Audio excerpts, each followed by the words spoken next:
Hai anak-anak, selamat pagi dan salam sehat semuanya ya.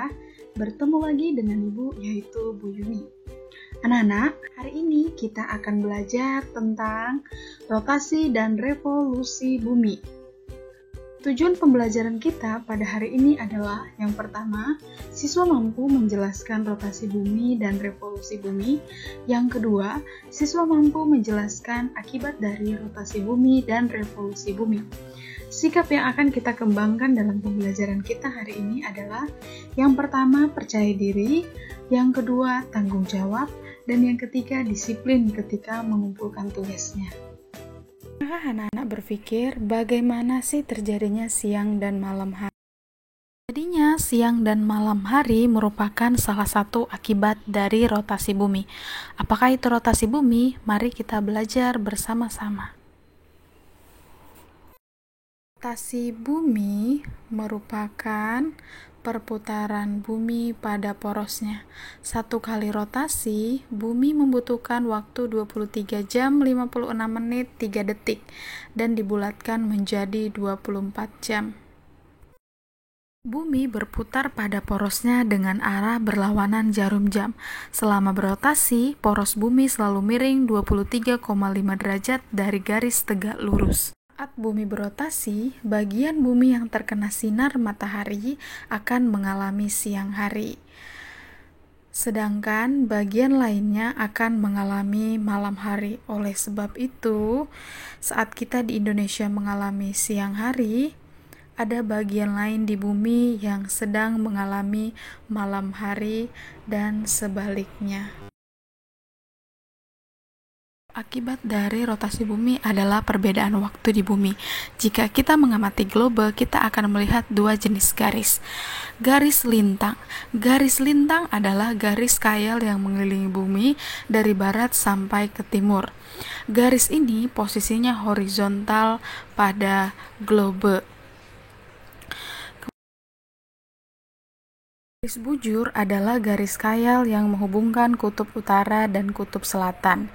Garis ini posisinya vertikal pada globe. Letak astronomis Indonesia di antara 95 derajat bujur timur dan 141 derajat bujur timur.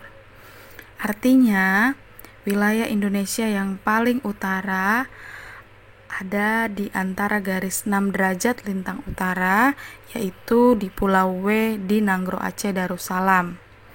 Dan bagian selatan berada di 11 derajat lintang selatan di Pulau Rote, yaitu di Nusa Tenggara Timur.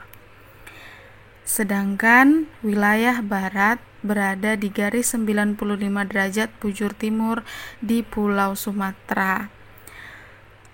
Dan wilayah yang timur terletak di garis 141 derajat bujur timur di kota Merauke. Oleh sebab itu, perbedaan waktu di Indonesia didasarkan pada perbedaan letak bujurnya.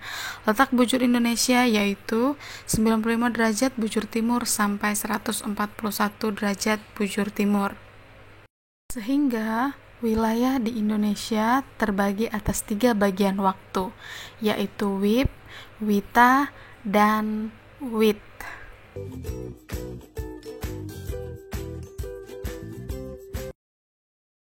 GMT atau Greenwich Mean Time yang merupakan dasar pembagian waktu dunia yang dilalui garis bujur 0 derajat.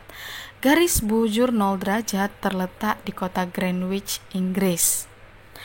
Kemudian, bagaimana perhitungan perbedaan waktu di Indonesia? Untuk menghitung perbedaan waktu dalam 1 derajat bujur, itu sama dengan 4 menit. Artinya, setiap perbedaan 1 derajat bujur, maka waktunya berbeda 4 menit. Bujur standar Indonesia untuk pembagian waktu adalah WIB di 105 derajat, WITA di 120 derajat, dan WIT di 135 derajat. Selisih dari WIB, WITA, dan WIT adalah masing-masing 15 derajat. Oleh sebab itu, 15 dikali 4 sama dengan 60 menit atau 1 jam. Jadi, jika di WIB pukul 7, maka di WITA pukul 8 dan di WIT pukul 9. Masing-masing selisihnya 1 jam. Wilayah-wilayah cakupan 3 zona waktu di Indonesia. Yang pertama ada Waktu Indonesia Barat atau WIB yang mencakup Pulau Sumatera, Jawa, Kalimantan Barat, dan Kalimantan Tengah. Kemudian ada WITA atau Waktu Indonesia Tengah yang mencakup Sulawesi, Kepulauan Sunda Kecil, Nusa Tenggara, Kalimantan Selatan, Kalimantan Timur, dan Kalimantan Utara. Kemudian ada WIT atau Waktu Indonesia Timur yang mencakup Maluku, Maluku Utara, Papua, dan Papua Barat.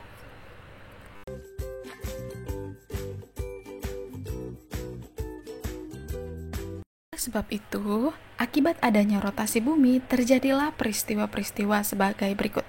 Yang pertama, gerakan semu harian matahari.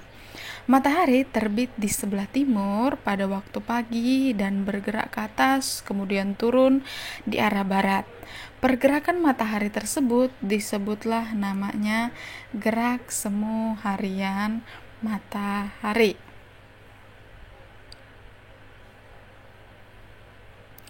Kemudian yang kedua yaitu terdapat peristiwa pergantian siang dan malam. Bagian bumi yang mendapat sinar matahari mengalami siang hari, sedangkan yang tidak mengalami sinar matahari disebut malam hari. Ketiga, perbedaan waktu. Indonesia memiliki 3 zona waktu. Berotasi, bumi juga bergerak mengelilingi matahari. Pergerakan bumi mengelilingi matahari disebut dengan revolusi bumi. Bumi membutuhkan waktu 365 1/4 hari atau 1 tahun untuk melakukan 1 kali revolusi. Akibat adanya revolusi bumi, terjadilah peristiwa-peristiwa berikut. Terjadinya perubahan musim di sepanjang tahun. 21 Maret sampai 21 Juni, belahan bumi utara mengalami musim semi. Belahan bumi selatan mengalami musim gugur. 21 Juni sampai 23 September, belahan bumi utara mengalami musim panas dan belahan bumi selatan mengalami musim dingin. 23 September sampai 22 Desember, belahan bumi utara mengalami musim gugur dan belahan bumi selatan mengalami musim semi. Pada tanggal 22 Desember sampai 21 Maret, belahan bumi utara mengalami musim dingin dan belahan bumi selatan mengalami musim panas. Kedua, terjadinya perbedaan panjangnya waktu siang dan malam hari. Ketiga, terjadinya gerak semu tahunan matahari. Gerak semu tahunan matahari mengakibatkan perubahan kedudukan matahari dalam setahun. 4. Adanya rasi bintang yang tampak berbeda setiap bulannya. Kemudian yang kelima adalah penanggalan kalender Masehi yang memiliki jumlah hari dalam setahun yang sama dengan kala revolusinya.